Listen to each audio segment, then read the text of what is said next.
Dude, I'm gonna say the same thing that I said on Twitter. But Daisy should have been in Smash. Forget Ridley, cause goddamn.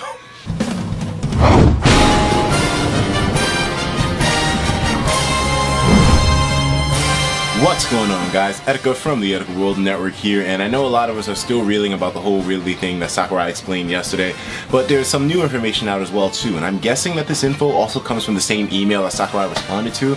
Now, this article is everywhere. GameSpot just happens to be the article that I pinned here, but I mean, a lot of places are covering this news, and it basically describes why Super Smash Bros. Will not be getting paid DLC. Now, just to clarify, this doesn't mean that it's not getting DLC period, but any DLC that does come is going to be free. So Mewtwo coming out in the spring of 2015 will be 100% free for you guys, so you don't have to worry too much about that. But I think Mewtwo will be a requirement of having both games in your inventory, so you know you got to make sure you have both if you want to get Mewtwo, I think. Either way, let's read through this article and see what's going on. Director Masahiro Sakurai, Daddy Sakurai you mean, says he does not want Wii U and 3DS players to feel as if Nintendo cut content from the main game. And you know, it's a legitimate standpoint, but I just hope that this doesn't mean that DLC for the game is going to be far few and in between. I mean, I guess DLC wouldn't be like a consistent thing, like a new character every year or something like that, but I mean, it really would be nice if that kind of, you know, standpoint was taken. I mean, either way, let's go. Nintendo has no plans to offer paid DLC for the Wii U or 3DS editions of Smash Bros. Game director Sakurai confirmed in a new interview. His reasoning? He doesn't want players to feel as if Nintendo cut content from the main game so he can make a quick buck later on. And you know, like I said, totally understandable, but I mean, this shouldn't mean that there will be no content coming out in the game in the future. I mean, if you made a complete game, and I'm sure a lot of us can agree that Smash Bros. 3DS feels pretty damn complete as it is, considering it's Smash on a handheld, I mean, that alone is, you know, warrants enough of a completion bonus for me. But I mean, still, I feel like the game is already kind of like, you know, packed with content, so he shouldn't feel as if, you know, releasing something later on down the line is going to make it seem like the game was incomplete when they released it, because it wasn't. It's a very full feeling game, especially knowing Mewtwo's coming around. That was the only thing that kind of made me a little bit shifty about it, but Mewtwo's coming, so I mean, the game feels full to me. I understand that DLC could add a lot of the appeal to Smash Bros., he told Video Gamer, and I appreciate that.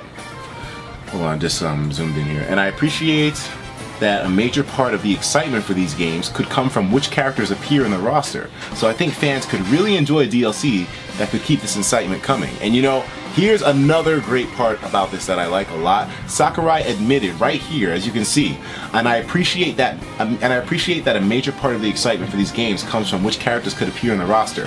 He basically just said there, I know that people are anticipating new characters to come as DLC later on in the lifespan of Smash Bros. 3DS and Wii U. You guys want DLC for characters. I know you want it. I understand you want it. I acknowledge you want it. And that, my friends, is a victory for us, because Sakurai, he said publicly he knows that we want DLC as characters, so you know that could mean he could possibly oblige. And I like how Sakurai, after the game is being released, is doing more direct, you know, handling of the issues that people have with the game. You know, he's being way more hands-on with this shit, and I love it. Let's keep it going.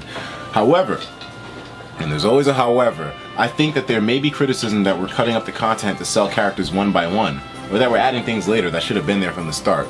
And you know, some of you might just be thinking about, you know, after reading this, you know, Lucas, what about Lucas? What about Snake?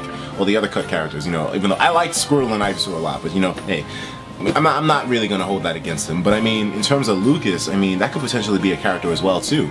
But you know, if he released him after the fact, maybe 2 years down the line, maybe he would, I guess he's worried that people would see that and be like, oh, you know, he could have released him later on, he could have released him earlier, what happened, you know? So, understandable. The game's current roster of 51 characters is, what is it? The game's current roster of 51 characters already represents an incredible package, Sakurai said. Plus, adding more characters to the mix would already come with huge costs to what has already been a straining development process, and we all know that Sakurai busted his balls in half to ensure that Smash 3DS and Wii U came out this year. Creating DLC would involve large additional costs and require the involvement of a lot of people. I can't yet give you an answer about whether price would justify the cost and criticisms mentioned above. Sakurai also mentions in the interview that Smash Bros. Characters, based on Nintendo executives Reggie Fils-Aimé and Satoru Iwata, as well as industry legend Shigeru Miyamoto, would not be popular with the general audience. Sakurai also mentions that in the interview that Smash Bros. Characters based on Nintendo executives. What the hell? Wait a minute, there's people that actually wanted to see Reggie and Iwata in the game. You know, I mean, I don't have any obligation against Reggie or Iwata. I mean, but still, it's kind of weird that he mentioned it in such a strange way. That is he potentially implying that there could be individual characters just based on the Nintendo executives? That's a little bit strange to me, but I don't think the inclusion of these characters would be very interesting for a wide audience, Sakurai explained. For the amount of effort involved, I would actually prefer to add another roster character, as it takes a lot of work to add a character to the game. It's not a decision that can be taken lightly. If these niggas want Iwata and Reggie in the game, make a goddamn Mii fighter. Like that'll do the job, you know? I mean, that's exactly what happened in the E3 trailer video. Like, Reggie and Iwata had Mii fighters represent them, you know? I don't think you should put characters like that in Smash, you know? We need more iconic, memorable people, like he said here. Nintendo does have some plans for Smash Bros. DLC, as the company will be giving away the playable character Mewtwo to people who register both the 3DS and Wii U versions of the game. Confirmed. Even though that's been confirmed, I guess. No other free DLC plans for the mascot brawler have been announced.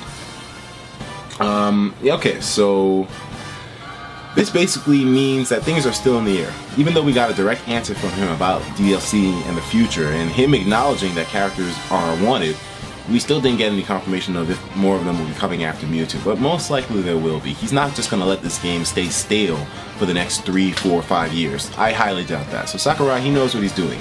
He definitely knows what he's doing, and the Mewtwo DLC is definitely evidence of that. Some people are saying that, you know, why am I not salty that Ridley isn't playable in the game? Because I understand the reasoning. I mean, it makes sense to me. As much as some of you may doubt it, I actually am a logical human being, and I do have thoughts of relevancy to the situation. I don't just let my emotions get the best of me, even though, you know, some people could argue otherwise. But either way, guys, so what do you think about this whole thing with Sakurai not charging any money for DLC in the future? That could be a good thing, but potentially it could kill the incentive of new DLC coming along, because, you know, you're not going to be able to make direct profit from it, from customers being able to buy it, you know? I mean, I don't know about you guys. I would be more than willing to pay like a little $5, $10 for a character to be, you know, as DLC in the game, you know? Especially if he releases characters down the line, which people are really anxious for, like, you know, Golden Sun characters. Some people even wanted Lloyd Irving from Tales of Symphonia in there. There was a lot of weird ideas. Shrek? Oh, I would pay for Shrek. I would pay for Shrek. I'd pay $20 for Shrek as DLC. Daddy Sakurai, you gotta make it happen, man. You retweeted me, you know who I am, so make Shrek happen, Daddy. It's gotta happen.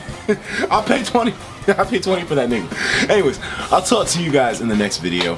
Take care of yourselves, and of course, as usual, please have yourself a damn good one.